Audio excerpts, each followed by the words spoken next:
Hello everyone and welcome to a particularly long mission, Maw of the Void.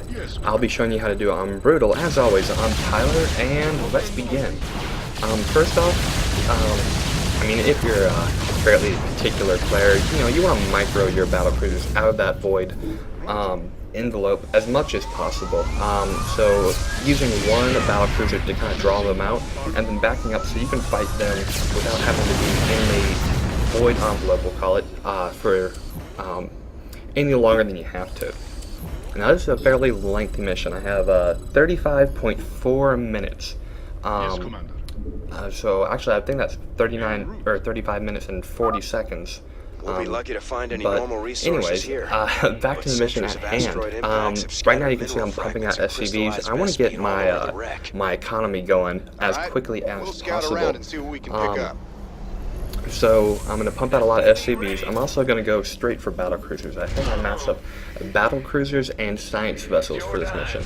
So you pretty much have a floating regenerative version of the very common marine medic mix. Almost said marine marauder, which would be a little inaccurate. But I'm also going to get upgrades. And if you decide to go mass battle cruiser and mass science vessel, you definitely want to get upgrades for that because you're just going to improve upon what you already have, and especially because interceptors are going to be annoying on this mission. You definitely want to have the highest armor you can on your space vehicles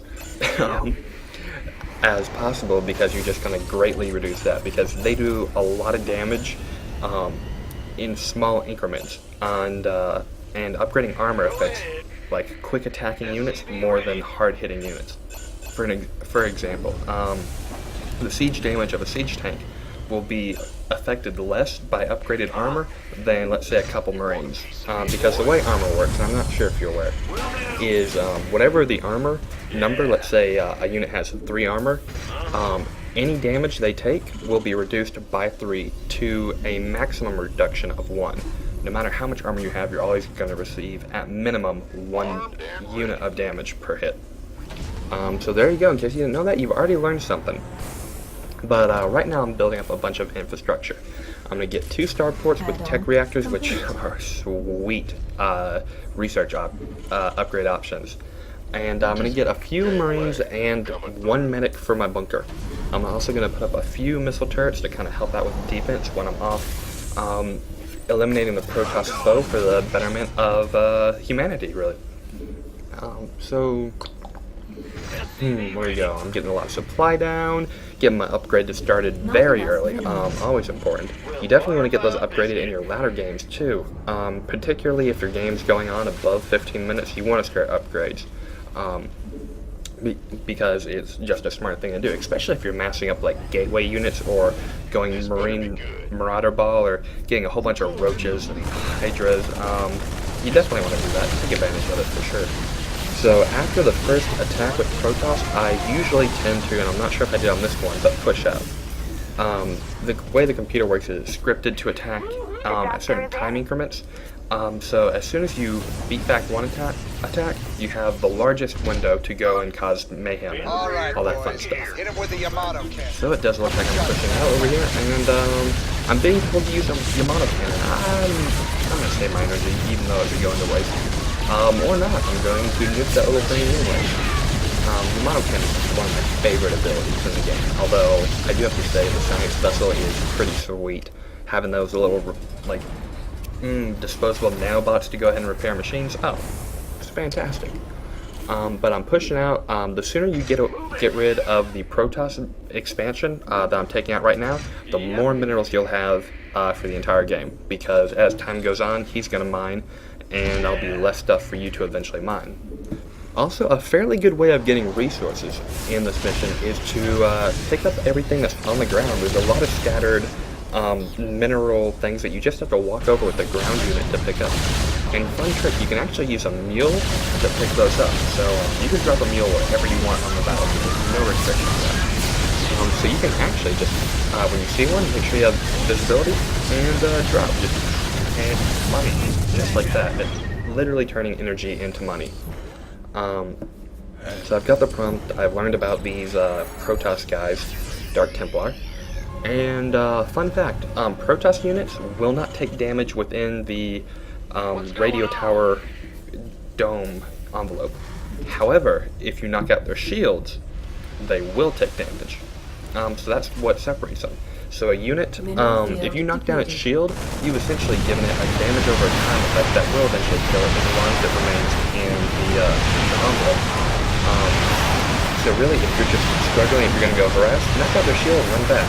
And give it some time and you'll have a win. Fun fact about bunkers, I mentioned this in my other videos, but seeing how those were low-level videos and not a lot of you may have been, looking at my videos until you're further in the campaign. Excuse me there. If you put 5 Marines in a bunker and 1 medic, you can use Stim Pack as much as you want, because the medic will heal units in the bunker. It's fantastic, really. You have no excuse not to use Stim. You can also add in Marauders because they can be affected by Stim, but I like Marines because they're quick attacking and they're flexible on ground and air, whereas Marauders you're really counting on a ground attack only. So what I'm showing you here isn't exactly the quickest way to go ahead and do the mission. However, it is by far the most stable. There's no reason you can't handle this mission at all.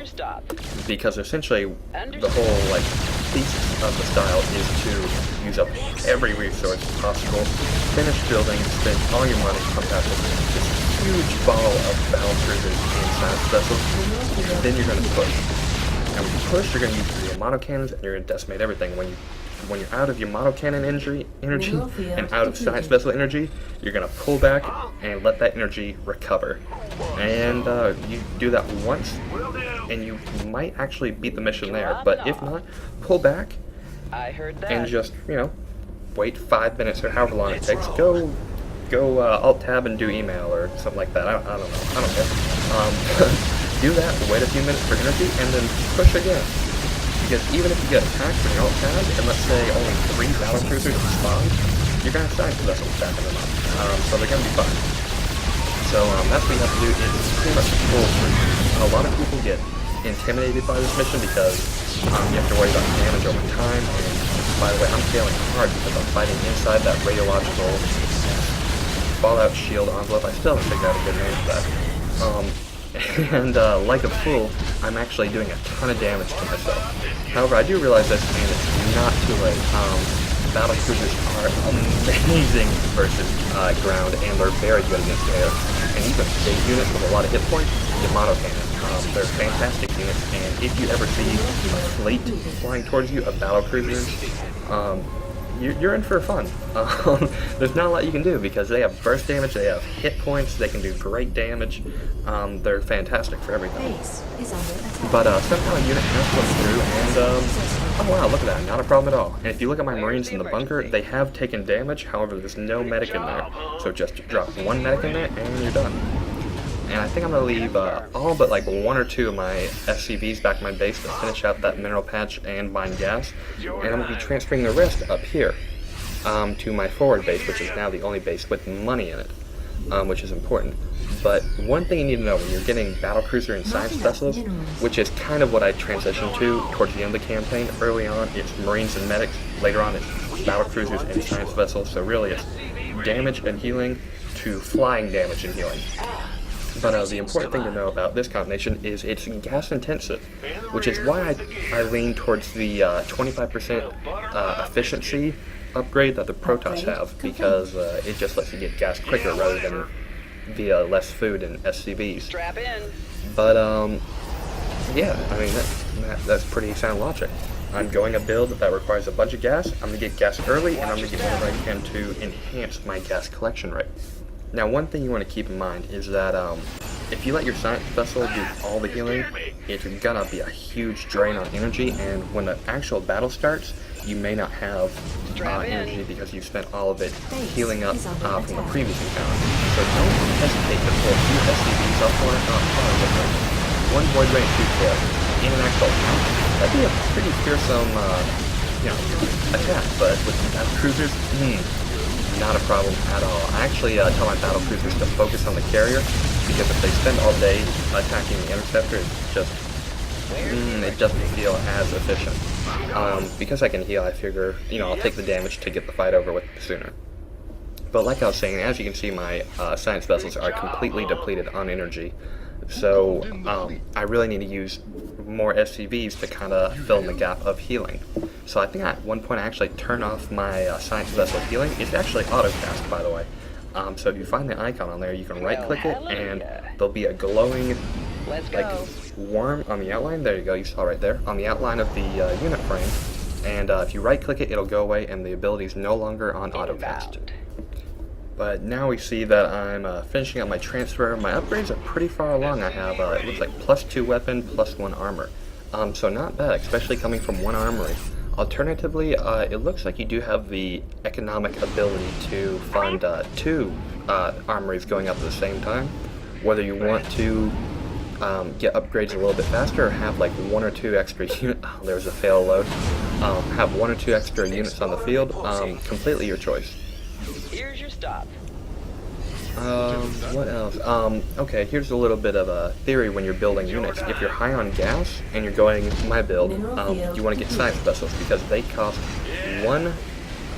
for every 1 mineral that unit costs, it'll cost 2 gas, which is actually extremely intensive.